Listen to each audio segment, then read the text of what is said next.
des femmes, elle continue encore aujourd'hui. Par le passé, on a vu beaucoup de femmes qui ont été gommées et elle ne vous a pas tout dit, Elisabeth, elle n'a pas pu, et moi non plus, je ne vais pas tout vous dire, mais je vais déjà vous donner des pistes. Si les sujets vous intéressent, vous pourrez fouiller de votre côté. Grâce à de nombreuses femmes, des féministes, qui ont bataillé pour que nous sortions de notre extrême dépendance, nous avons couché sur le papier l'égalité des droits, y compris celui de l'avortement. Et beaucoup me disent, mais que voulez-vous de plus? Eh bien, nous allons voir, je vais vous développer succinctement, hélas, les sujets que vous voyez écrits derrière. Nous allons voir que le silence se trouve partout, dans notre culture tout entière, qu'il s'agisse de cinéma, d'actualité, de littérature, d'économie, d'histoire et de politique aussi. Nous raconterons les histoires que nous nous racontons à nous-mêmes. On va donc commencer par l'intelligence artificielle. Alors, l'intelligence artificielle, ce sont les ordinateurs, tout ce que contiennent les ordinateurs. Qu'y a-t-il de plus objectif qu'une machine? Non genrée, apolitique, l'algorithme, dans l'imaginaire collectif, ne voit pas le sexe, la couleur de peau, le handicap.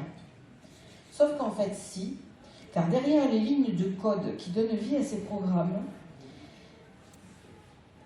dans le choix des données qui vont venir les nourrir, il y a des hommes et des femmes, mais surtout des hommes. Les femmes sont sous-représentées dans les études qui mènent à ces professions et dans les métiers qui œuvrent au développement de ces algorithmes. L'histoire de l'humanité nous a été présentée, comme le disait Elisabeth, avec des faits objectifs, mais en réalité ces faits nous mentent. Ils ont été faussés par une incapacité à tenir compte de la moitié du genre humain, jusque dans les mots que nous utilisons pour exprimer nos demi-vérités. Cette incapacité produit des lacunes dans les données et fausse ce que nous pensons savoir de nous-mêmes.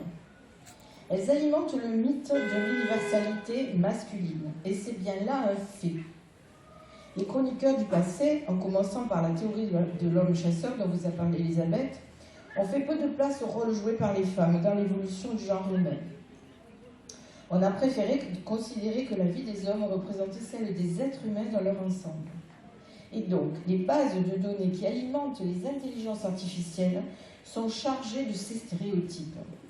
L'une des choses à dire sur l'absence de données genrées est qu'elle n'est en général ni malveillante ni délibérée.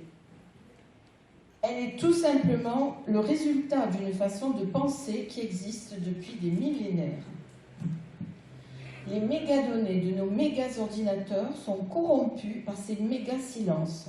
Les vérités que vous découvrez ne sont au mieux que des demi-vérités. Comme le disent les ingénieurs en informatique, à données exactes et inexactes, résultats erronés.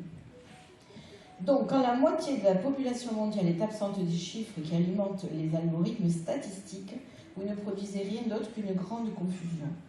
Ces problèmes ont une telle importance qu'ils touchent à presque tous les aspects de notre vie, affectant toutes nos expériences du monde du travail aux cabinets médicaux.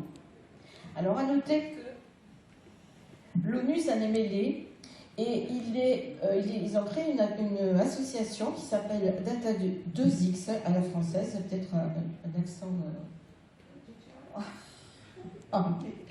Bon, enfin, ça s'appelle Data 2X en France, une organisation soutenue par l'ONU qui se consacre spécifiquement à combler l'absence de données genrées à l'échelle internationale. Voilà, donc ce n'est pas anodin.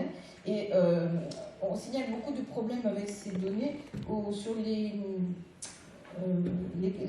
CV, les curriculum vitae que nous fournissons par Internet. Il y a des problèmes. Je ne pourrais pas vous développer lesquels, vous trouverez vous si vous cherchez. Le langage.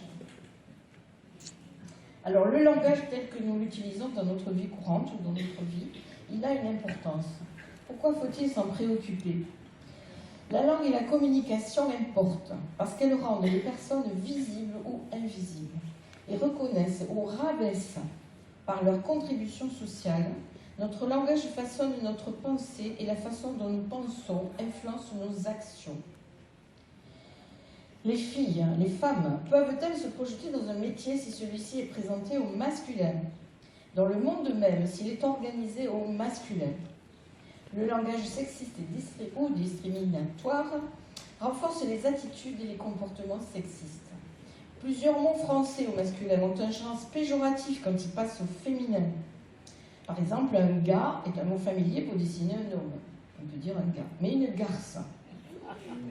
Hein, déjà, je vous entends sourire.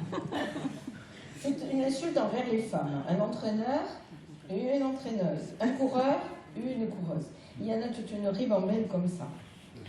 Dans les expressions aussi. Si je vous dis, celle-là, je vais bien vous la sortir, c'est fils de pute. Est-ce que c'est vous que j'insulte ou est-ce que c'est votre mère que j'insulte? C'est très important. Il y a énormément de mots comme ça qu'on utilise quotidiennement ou qu'on n'utilise pas, comme une entraîneuse. On ne va pas l'utiliser, une entraîneuse du joueur de foot. Autre exemple dédiscriminatoire, s'il y a 99 femmes et un homme dans une salle, je vais les désigner par le prénom ils. Cette règle de grand-mère du masculin qui l'emporte sur le féminin n'existait pas avant le XVIIe siècle. Avant, on utilisait la règle de proximité. L'an dernier, Elisabeth l'avait développée. C'est-à-dire que le nom le plus proche dans la phrase de l'adjectif était accordé avec ce dernier. Donc on dira, dans la phrase « Antoine et Marie sont grands », avec cette règle, ça aurait donné Antoine et Marie sont grandes. Avant le XVIIe, ils parlaient comme ça. Ou Marie et Antoine sont grands. C'est lors de l'uniformisation du français par l'Académie française, 1760 à peu près, si j'ai bonne mémoire, qu'il a été décidé que le masculin l'emporte toujours sur le féminin. Pour justifier ce choix, un grand-mérien, un spécialiste de la grand-mère, a déclaré « Le genre masculin étant le plus noble, il doit prédominer toutes les fois que le masculin et le féminin se trouvent ensemble. » Et tout le monde a suivi. Hein. Il a été le premier à avoir l'idée, tout le monde a dit que c'est bien, c'est bien.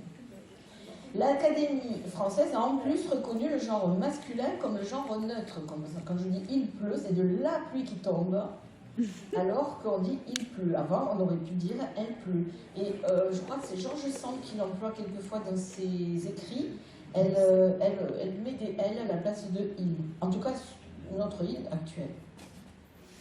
Le fait de mettre au féminin des métiers a disparu pareil au XVIIe siècle, plus particulièrement pour les métiers qu'on considérait nobles, médecins, docteurs, auteurs, ministres. On ne dit plus médecine ou docteur, avant on disait doctoresse ou auteur, maintenant on va plutôt dire autrice ou auteureux. Nous on l'entend dans le midi, mais dans le Nord ils n'entendent pas auteureux. Donc peut-être autrice c'est mieux, ça vient doucement quand même. Hein. Dans l'écrit.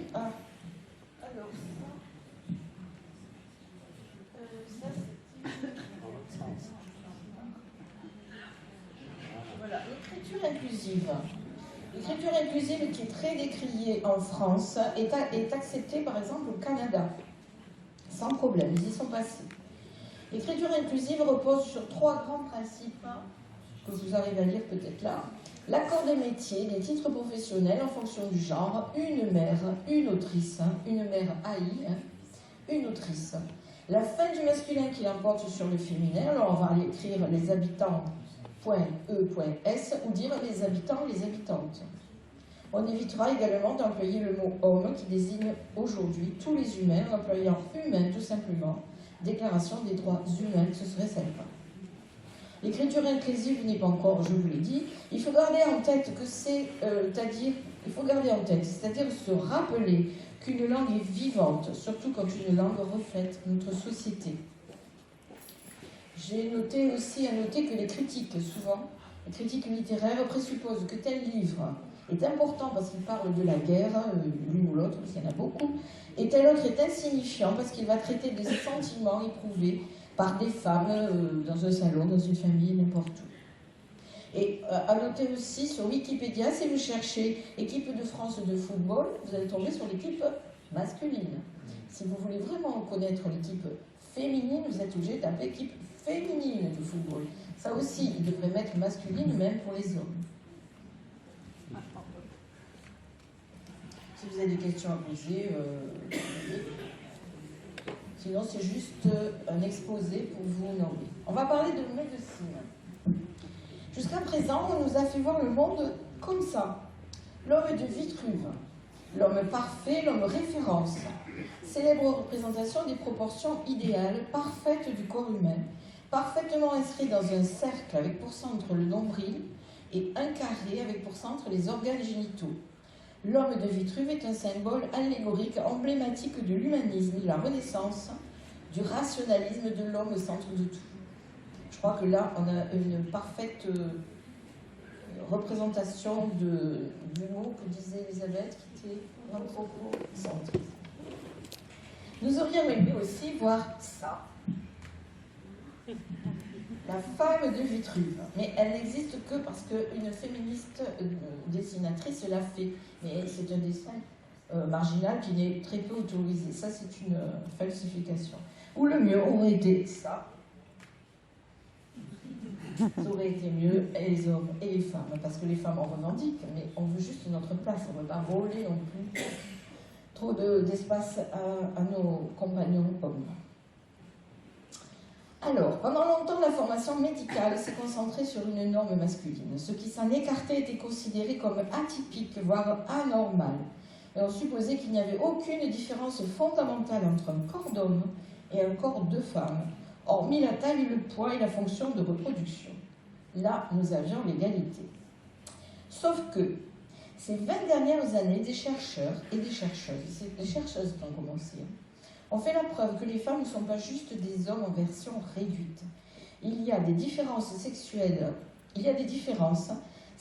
dans le fonctionnement mécanique du cœur, dans la capacité des poumons, entre autres, et jusqu'au niveau cellulaire.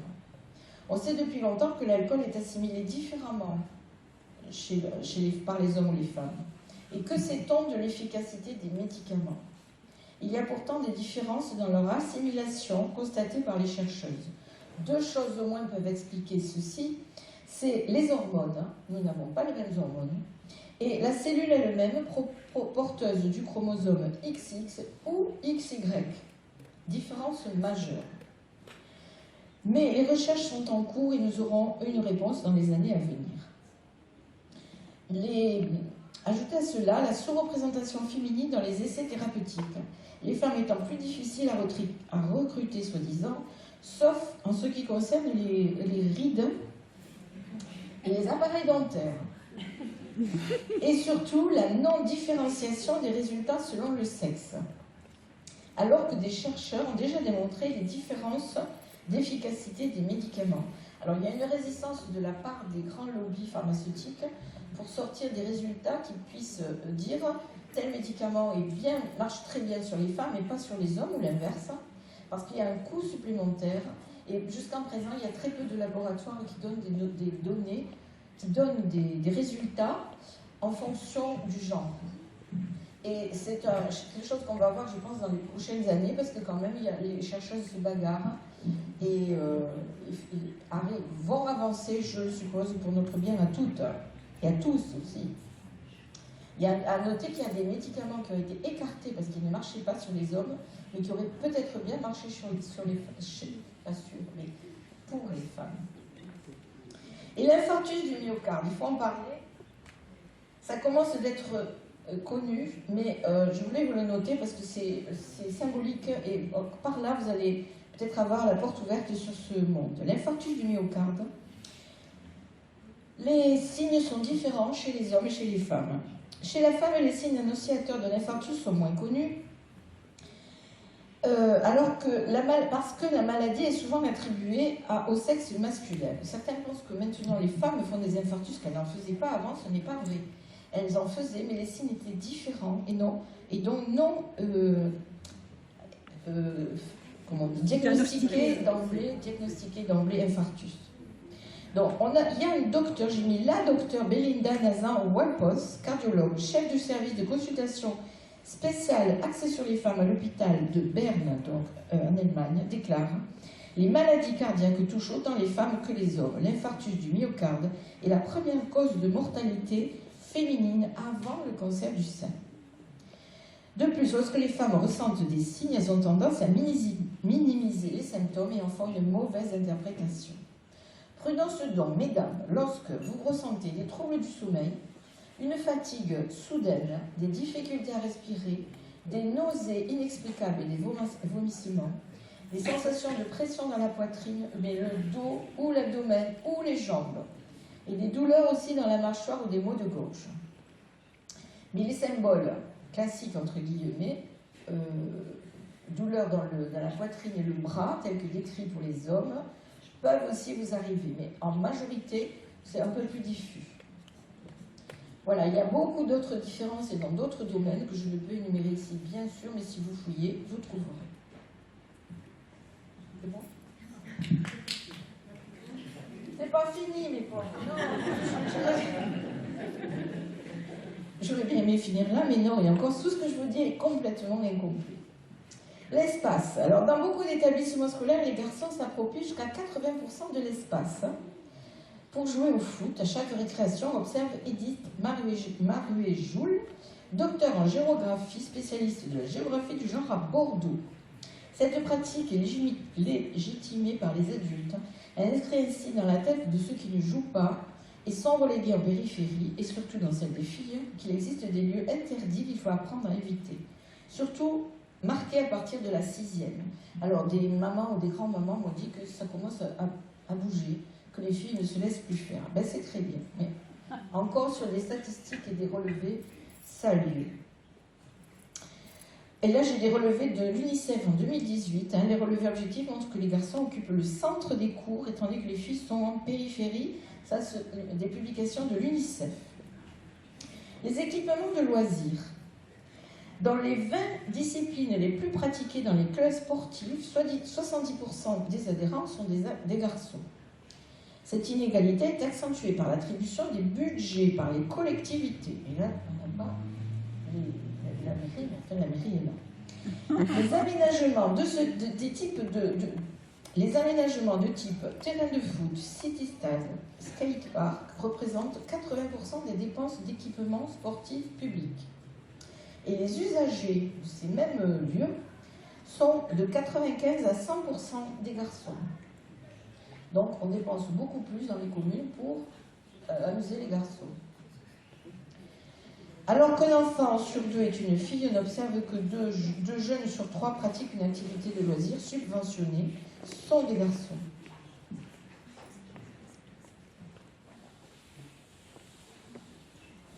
Les transports. Alors là, vous avez une image parlante. Un homme croisant les jambes est catalogué efféminé depuis la petite école. Et une femme tenant les jambes écartées est jugée ou bien masculine, comme vulgaire, ou bien aguicheuse, surtout si elle porte une jupe. Et là, c'est un pantalon, mais elle a les jambes serrées et le monsieur, il prend son truc. Alors, il y a un monsieur qui m'a dit que c'était physiologique et qu'ils avaient besoin d'espace.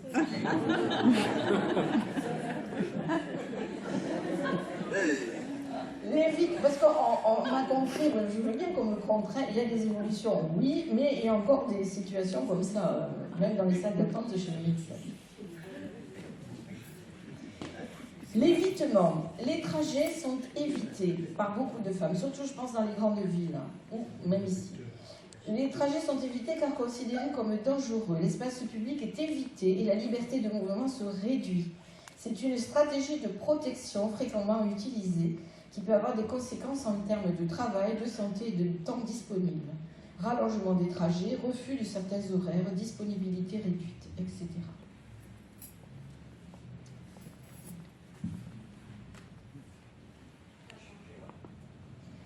Sécurité. J'ai appelé mon truc de la vulnérabilité à la violence.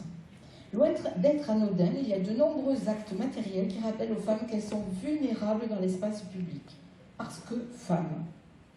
Celles-ci ont incorporé les discours qui les construisent comme femmes, comme vulnérables et comme physiquement impuissantes, en particulier face à la violence masculine, notamment les violences sexuelles. Loin d'être naturelles, elles sont au contraire le fruit d'une construction sociale constamment réactualisée par l'usage de la rue, les représentations et les pratiques dans les espaces publics, mais qui ne seront jamais enregistrées par les statistiques officielles. Les statistiques policières ne recensent pas le continuum d'actes effectifs. Des remarques, des sifflements, des interactions trop intimistes avec des inconnus et des agressions sexuelles qui rappelle aux femmes les risques de subir des violences. Parole d'homme. Philippe Bruneau, qui est un écrivain, j'ai relevé une phrase, je vous lis une de ses phrases. « J'accuse les hommes, mes frères, cette moitié d'humanité dont je fais partie, de violences ordinaires envers les femmes, leurs compagnes, leurs épouses, concubines, parfois leurs sœurs, rarement leurs mères. Violences morales, physiques et sexuelles, bien sûr, mais je dénonce précisément la violence ordinaire, banale, quotidienne, la violence sourde et aveugle de l'existence féminine, triste héritière d'une domination masculine que beaucoup pensent disparue, mais qui reste le ferment de la mésentente conjugale. Les violences... Voilà. Les violences ordinaires des mâles, inconséquents, tuent autant par leur poison à petit feu. Combien de femmes terrorisées par les gestes, les cris, la puissance de l'invective, la souillure des mots sont ainsi réduites au silence par le rapport de force qui s'instaure au sein du couple et qui, dans ces conditions, livre une victime au bon vouloir de son agresseur. La violence peut être physique, elle est aussi le plus souvent symbolique, psychologique.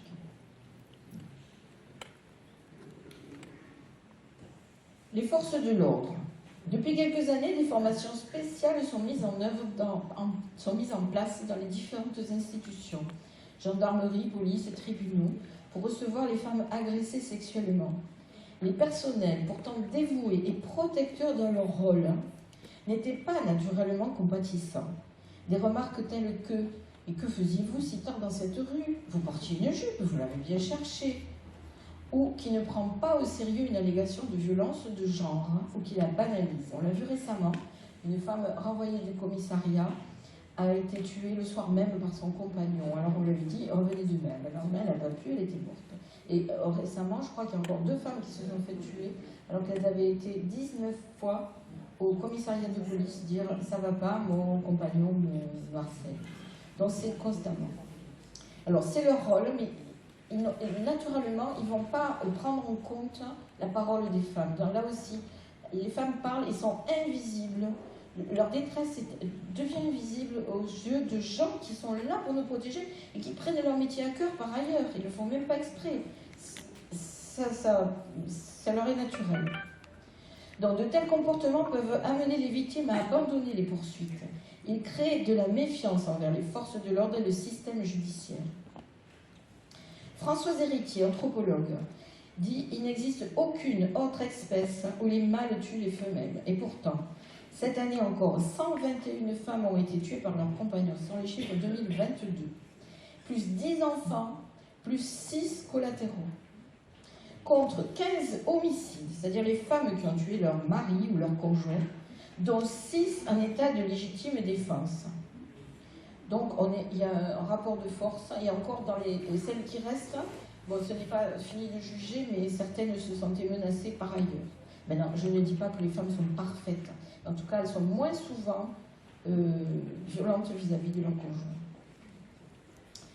En moyenne, le nombre de femmes âgées de 18 à 75 ans qui au cours d'une année sont victimes de violences physiques ou sexuelles commises par leur conjoint ou ex-conjoint est estimé à 213 000 femmes par an. 75 835 plaintes ont été enregistrées pour violences conjugales. Donc on estime 213, il n'y a que 75 000 plaintes enregistrées. Là aussi, il y a une énorme différence, il faut voir. Trouvé dans Le Monde, le journal que vous connaissez certainement. S'agissant des viols pour lesquels une plainte a été enregistrée par la police, donc on est né à 75 000 sur 213 initialement, vous voyez le ricochet.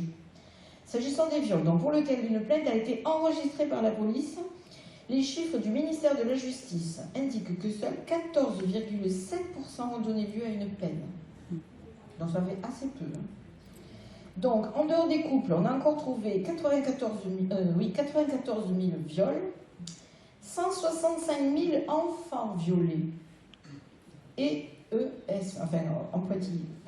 Dans ces 165 000, on trouve 130 000 filles et 35 000 garçons. 7 femmes sur 10 déclarent avoir subi des faits répétés. 8 femmes sur 10 déclarent avoir également été soumises à des atteintes psychologiques ou agressions verbales. Donc, si je compte le nombre de femmes ici, il n'y en a pas beaucoup qui sont contentes de leur sort au quotidien. Selon Amnesty International, et non comptabilisés, les suicides provoqués par des situations difficiles et les séquelles des coups reçus par ces femmes qui en prennent plein la figure. Et je n'ai pas, là je vous parle des gens qui sont morts et des plaintes, je n'ai pas parlé des handicaps et tout, je ne peux pas tout vous dire aujourd'hui. Selon Amnesty International, la violence est toujours la première cause de décès et l'invalidité des femmes européennes âgées de 16 à 44 ans et devant les maladies comme le cancer et les maladies cardiovasculaires. J'ai dû sauter un mot, mais vous aurez compris. Et encore, alors j'ai acheté certainement chez Laurence, où on me l'a offert, parce qu'on m'en offre beaucoup, une féministe s'est amusée à faire le coût de tous ces faits, ceux-là plus ceux qui n'ont rien à voir avec les violences sur les femmes. C'est Lucie Pétavin, historienne. Les hommes sont responsables de 90% de personnes condamnées par la justice, dont le budget attribué aux forces de l'ordre et à la justice et prison est sensiblement dans les mêmes proportions. C'est-à-dire que 90% des sous que nous donnons à la justice, ce que je vous ai dit là, qu'est-ce que je vous ai dit la justice, les prisons, les forces de l'ordre sont à 90% monopolisés par les faits ou méfaits, surtout des hommes. Je vous laisse réfléchir. Messieurs, n'ayez pas peur. Je suis sûre que parmi vous, il y en a des très bien.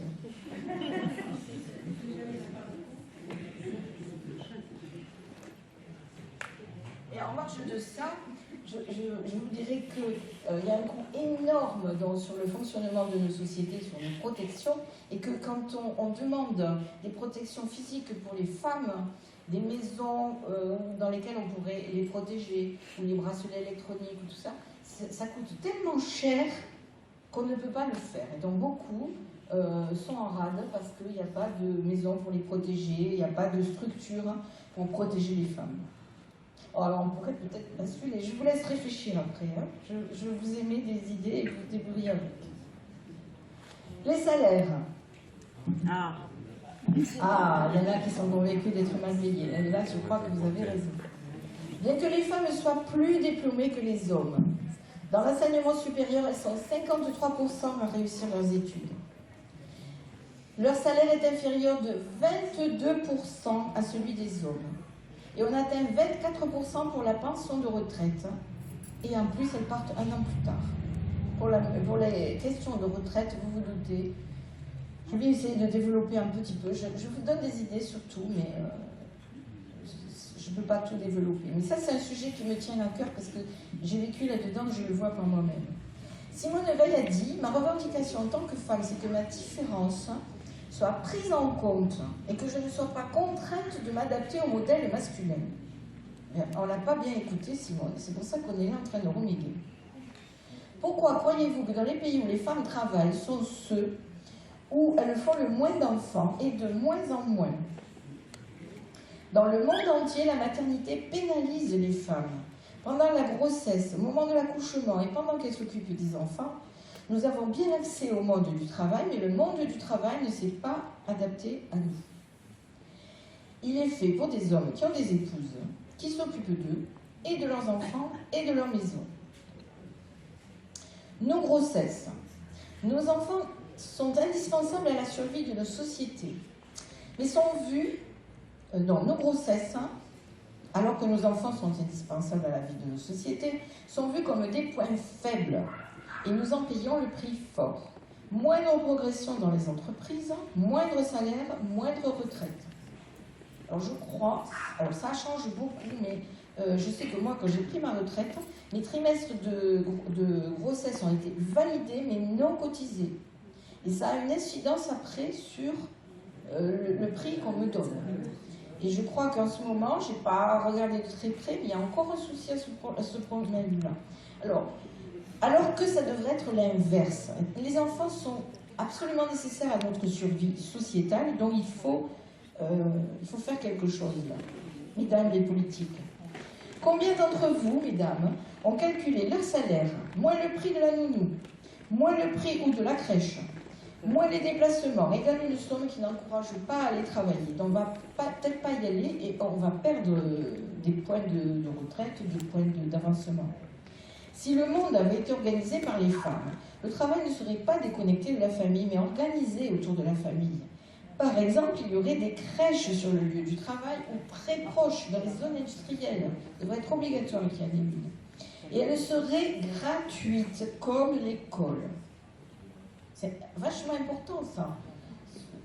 C'est indispensable.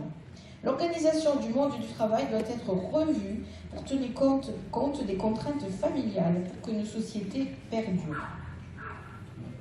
Vous êtes d'accord? Oui.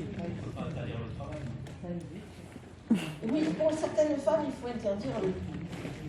Non, on parle des femmes, là. On n'interdit pas le travail, il est nécessaire, même nous, on aime bien notre travail la plupart du temps. C'est vachement important de travailler. Mais il n'y a pas que ça, et donc il faut faire attention. C'est notre indépendance financière, tout à fait. Le travail non rémunéré, de la préparation des repas au nettoyage, en passant par les soins apportés aux enfants et aux personnes âgées, les femmes assument au moins 2,5 fois plus de tâches ménagères et de services de soins non rémunérés que les hommes. Par conséquent, elles disposent d'un temps plus limité pour exercer une activité rémunérée, et cela nuit à leur indépendance économique ainsi que sur leur participation à des activités sportives et de loisirs. Alors que pendant ce temps, les hommes prennent plus de temps que nous pour se détendre. Annie Arnaud en fournit, vous allez écouter tout à l'heure. Le travail non rémunéré des femmes compense souvent le manque de services sociaux. Pourtant, il est rarement reconnu en tant que travail.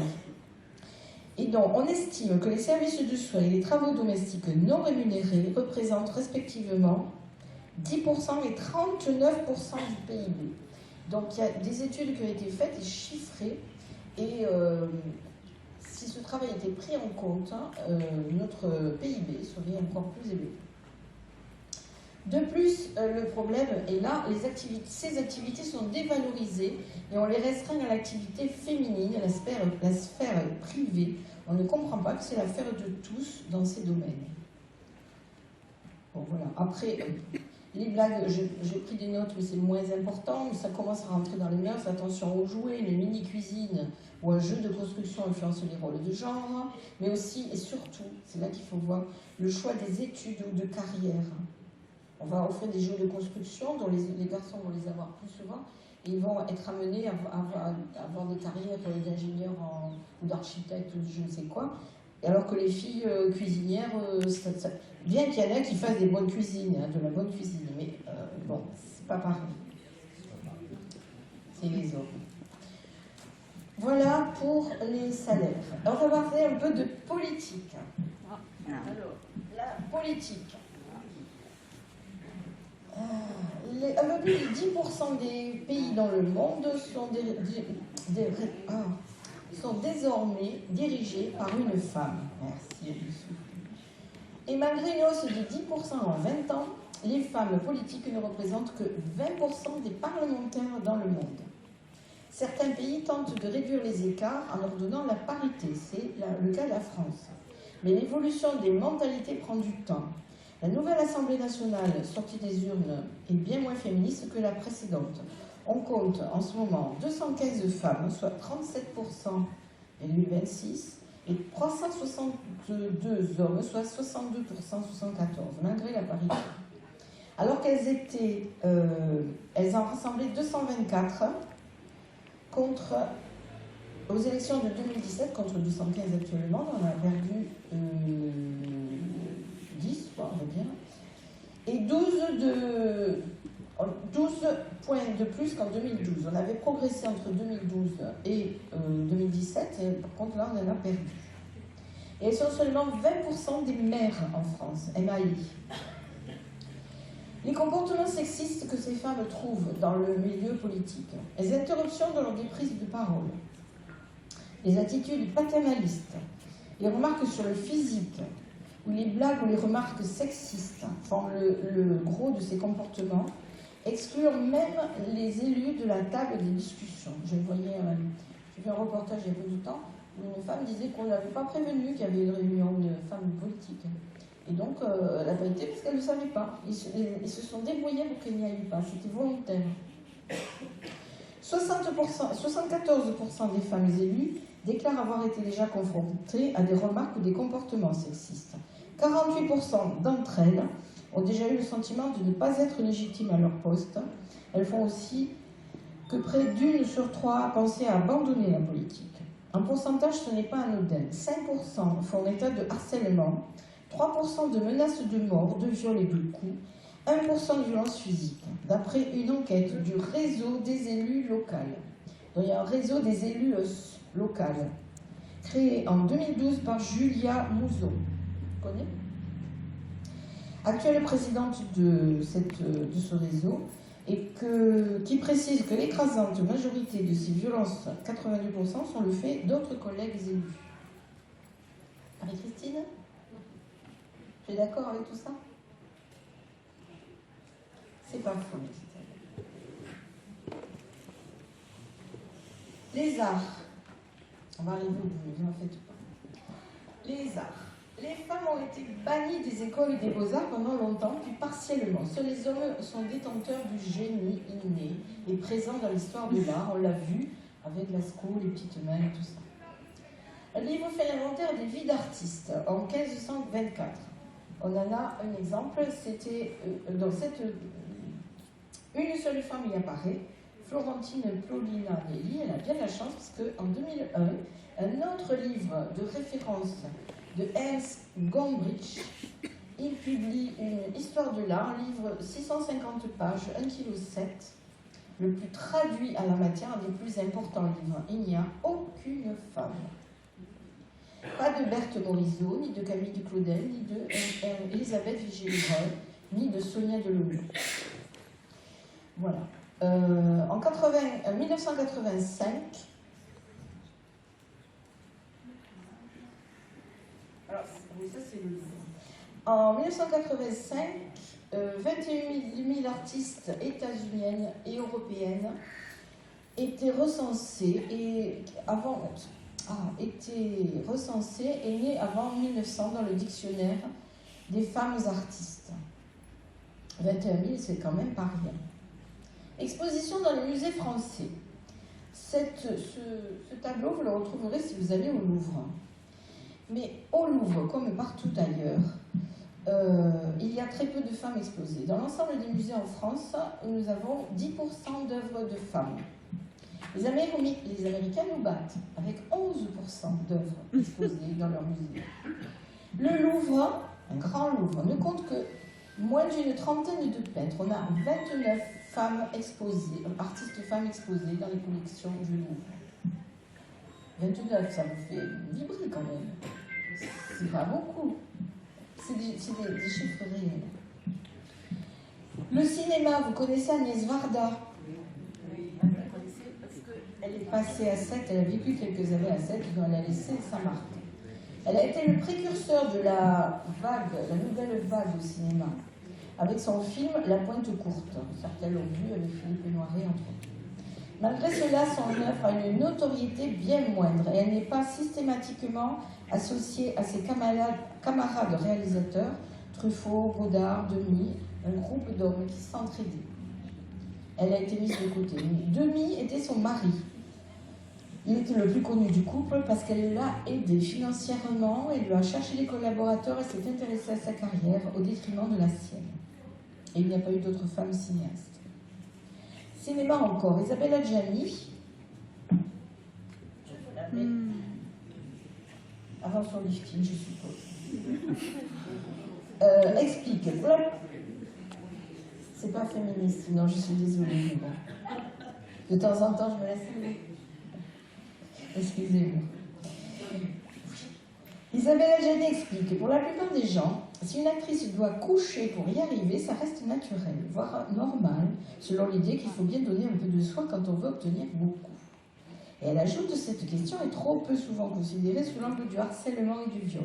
Quand une actrice se fait séduisante pour décrocher un rôle, ce n'est pas pour se faire violer. Cette situation touche non seulement les actrices, mais aussi toutes les professions travaillant dans ce milieu de l'art, ainsi que dans le monde de la musique, de la danse, du théâtre. et entre 30 à 50% des femmes artistes ou techniciennes. Très peu d'écrivaines d'avant la seconde, les écrivaines dont maintenant, très peu d'avant la seconde moitié du XXe sont jouées au théâtre. Et elles sont presque toujours absentes des programmes d'enseignement scolaire et supérieur, même si elles étaient appréciées à leur époque, reconnues et même traduites dans toute l'Europe. Quand on leur volait pas, on a vu, Elisabeth qui nous a signalé une qui s'est fait voler ses écrits. Un certain nombre, et en plus un certain nombre, ont pris un nom masculin pour paraître crédibles. Je vais vous donner des noms. Anne Cortis, Georges Sand, là vous connaissez, Pierre de Coulevel et Aurel. Bon, c'est quelques-unes qui ont réussi à se faire publier. Et on va, pour ma part, finir avec la musique. Alors là, c'est le pompon, pardonnez mon expression. Certaines connaissent peut-être Marie-Paul Bell et la chanson Wolfgang et moi, que je ne m'attarderai pas à chanter, Wolfgang et moi, etc. Par cette chanson satirique, vous connaissez peut-être Léopoldine Mozart. Peut-être. Vous la connaissez un peu. Eh bien, sachez que ses compositions ont été détruites ou assimilées à l'œuvre de son frère. Elle était de 4 ans son aîné. Elle l'a aidé, ils étaient comme cul et chemise, si vous me pardonnez aussi, ils s'entendaient très bien. Et bien son frère a été poussé et alors son père lui a interdit de composer pour ne pas nuire à son frère. Vous connaissez aussi peut-être les noms de Mendelssohn, qui avait un frère, de Schumann, qui avait un mari. Ça vous parle peut-être, mais ensuite plus rien. Connaissez-vous Elisabeth Jacquet de la Guerre, Hélène de Montgeroux, Louise Farin, Marie Jaël, Augusta Holmes, Pauline Viardot, Nana et Lily Boulanger, c'est plus frais, et Germaine de Taillefer, elles sont du début du siècle précédent, 1900. Vous ne les connaissez pas, et bien pourtant elles sont toutes françaises. Malgré une grande notoriété de leur vivant, elles ont subi un événement rapide après leur mort. Et là, l'anecdote est réelle. Il y a plus de 5 ans que je cherche à faire cette soirée, en fait, qui aura lieu tout à l'heure. Je cherche ces femmes compositrices. Au début, quand je tapais compositrice, le moteur de recherche me renvoyait sur compositeur. Alors je tapais compositeur femme. Et là, je commençais à en trouver. Maintenant, ça va mieux. Je tape et il m'en donne beaucoup. C'est recherche après recherche, donc j'ai des listes impressionnantes. Sachez que 6000 compositrices sont recensées par les féministes américaines depuis le Moyen-Âge et dans le monde entier. Nous pouvons y ajouter celles passées à la trappe que nous ne connaîtrons jamais. Alors pourquoi préjuger toujours et encore? Une femme n'a pas la place, n'a pas le génie de la musique, une femme ne se produit pas en public, place aux hommes.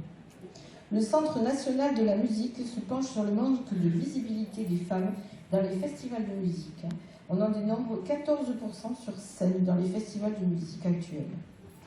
Depuis, il existe un festival de musique classique, de compositrices uniquement, intemporelle, dans le Val d'Oise, créé par la violoncelliste Héloïse Lusati en 2020. Alors peut-être que doucement, et grâce à nous, à Marseillais, on va connaître les femmes musique. Le mot compositrice n'était pas dans le dictionnaire, hein, j'avais relevé ça au dernier moment. Le mot compositrice n'était pas dans notre dictionnaire, il a été ajouté en 1930. Auparavant, on peut le retrouver dans certains dictionnaires, mais pour mettre le mot compositrice n'est pas utilisé, se rapporter à compositeur. Pour dire que ça va loin le façon de faire. Voilà.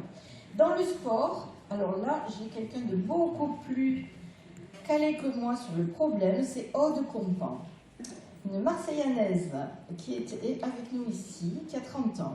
C'est une athlète en voile olympique, équipière de Fortinayer FX. Merci. 6e aux Jeux Olympiques de Rio en 2016, remplaçante aux JO de Tokyo en 2021, 3 fois championne de France, 2 fois vice-championne de France, une médaille d'or et une médaille de bronze sur les étapes de Coupe du Monde. Elle est en préparation des JO de Paris 2024 et nous devons sa présence à un accident qui lui est arrivé, qui lui empêche de participer à certaines compétitions, mais elle vient nous parler des femmes dans le sport. En parallèle, elle est aussi ingénieure études chez Paprec Énergie à l'unité de valorisation énergétique de Sète. Donc je lui laisse le micro et elle va développer.